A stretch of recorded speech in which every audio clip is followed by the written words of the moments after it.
Hi friends, welcome back to our channel Lahari entertains. నేను మీ భాను. చింత చిగురు చికెన్, అబ్బా ఈ పేరు వింటే నోరు ఊరిపోతుంది కదండి. మరి నోటికి పుల్ల పుల్లగా కారం కారంగా ఉండే ఈ చింత చిగురు చికెన్ని ఎలా తయారు చేసుకోవాలో చూసేద్దాం రండి. దీనికోసం ముందుగా నేను అరకిలో చికెన్ని తీసుకున్నాను. చికెన్ ముక్కలు అనేది కొంచెం పెద్ద సైజులో తీసుకుంటే ఈ కర్రీకి బాగుంటుంది. ఇప్పుడు శుభ్రంగా కడిగి తీసుకున్న ఈ అరకిలో చికెన్లో నేను ఒక 2 పెద్ద సైజు ఉల్లిపాయలని రోట్లో కచ్చాపచ్చాగా దంచుకున్నాను, అది వేసుకుంటున్నాను. అలాగే అప్పుడే ఫ్రెష్గా రుబ్బుకున్న అల్లం వెల్లుల్లి పేస్ట్ని కూడా వేసుకోవాలి. అదేవిధంగా 2 చెంచాల కారంని వేసుకోవాలి.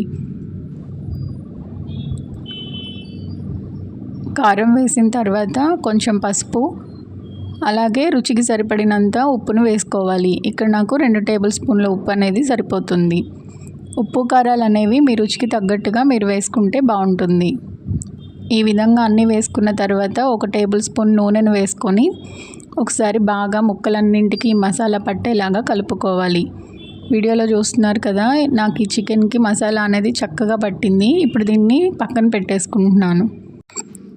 ఇప్పుడు మనం ఈ చికెన్లోకి కావాల్సిన మెయిన్ ఇంగ్రీడియంట్ ఏదైతే అనుకున్నామో అదేనండి చింత చిగురు. ఈ చింత చిగురుని ఒకసారి మనం శుభ్రం చేసుకుందాం. చూస్తున్నారు కదా, చాలా ఫ్రెష్గా ఉన్న చింత చిగురుని తీసుకున్నాను.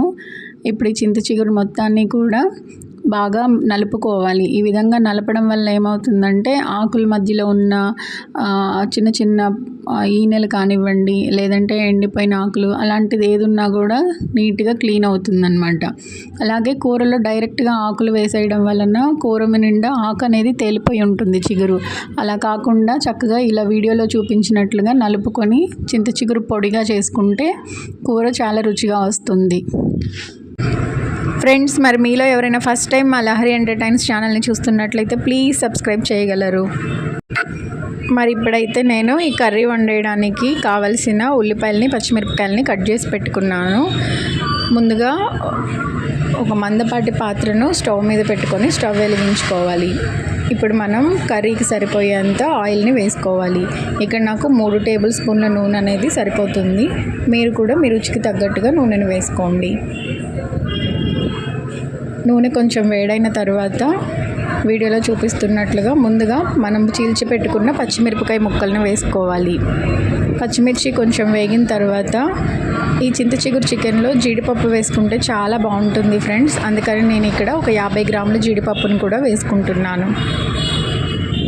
ఇలా పచ్చిమిరపకాయలు జీడిపప్పు కొంచెం వేగిన తర్వాత మనం ముందుగానే కట్ చేసి పెట్టుకున్న ఉల్లిపాయ ముక్కల్ని కూడా వేసుకొని ఒకసారి బాగా కలుపుకొని వేయించుకోవాలి.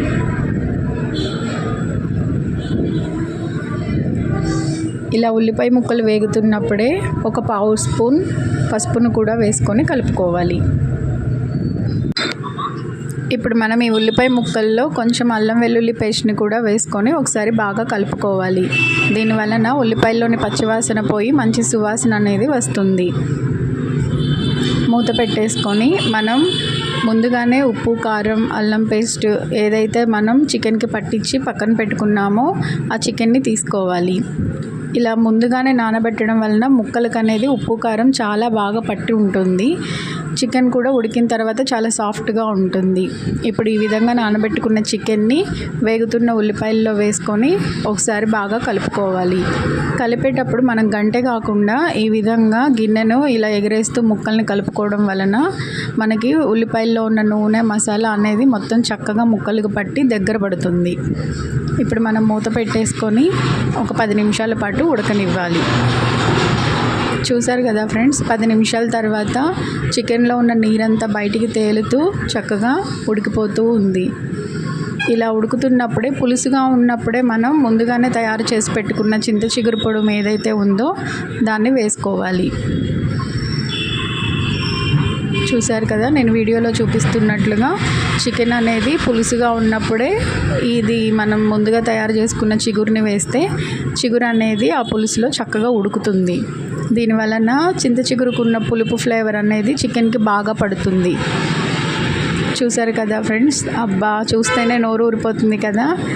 ఇలా ఉడుకుతుంటే నాకు అసలు ఆ చికెన్ ఉడికేటప్పుడు వచ్చే సువాసన అయితే అసలు చెప్పడానికి కూడా రావట్లేదు, అంత బాగా స్మెల్ వస్తుంది. ఇలా మూత పెట్టేసుకొని దగ్గర పడేదాకా ఉడికించుకోవాలి. చూశారు కదా, చికెన్ అనేది చక్కగా ఉడుకుతూ ఉంది.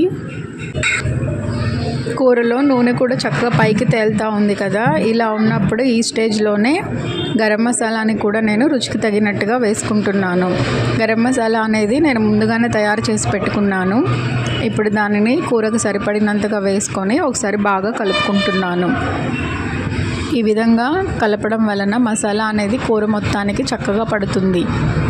చూసారు కదా ఫ్రెండ్స్, వీడియోలో చూపిస్తున్నట్లుగా కూర చక్కగా ఇలా దగ్గర పడేంత వరకు కూడా మనం ఉడికించుకోవాలి. ఆల్మోస్ట్ కర్రీ రెడీ అయిపోయింది. ఒక 5 నిమిషాల పాటు మూత పెట్టి ఉడికించుకుంటే చూసారు కదా, కర్రీ అనేది మనకి రెడీ అయిపోయింది. చింత చిగురు చికెన్, ఈ పేరు చెప్తే నోరూరని వాళ్ళు ఉండరని చెప్పాను కదా. మరి నేనైతే తినడానికి రెడీ అయిపోయాను. మీకు కూడా ఈ కర్రీ ఇష్టం ఉండి ఈ కర్రీని మీరు కూడా తినాలి అనుకుంటే ఈసారి మీ ఇంట్లో ఈ చింత చిగురు చికెన్ రెసిపీని ఈ వీడియో చూసి ట్రై చేసి మీకు ఎలా వచ్చిందో నాకు కామెంట్లో చెప్పండి. మరి ఈ వీడియో మీకు నచ్చినట్లయితే ప్లీజ్ మా లహరి ఎంటర్టైన్స్ ఛానల్ని సబ్స్క్రైబ్ చేయగలరు. Thank you.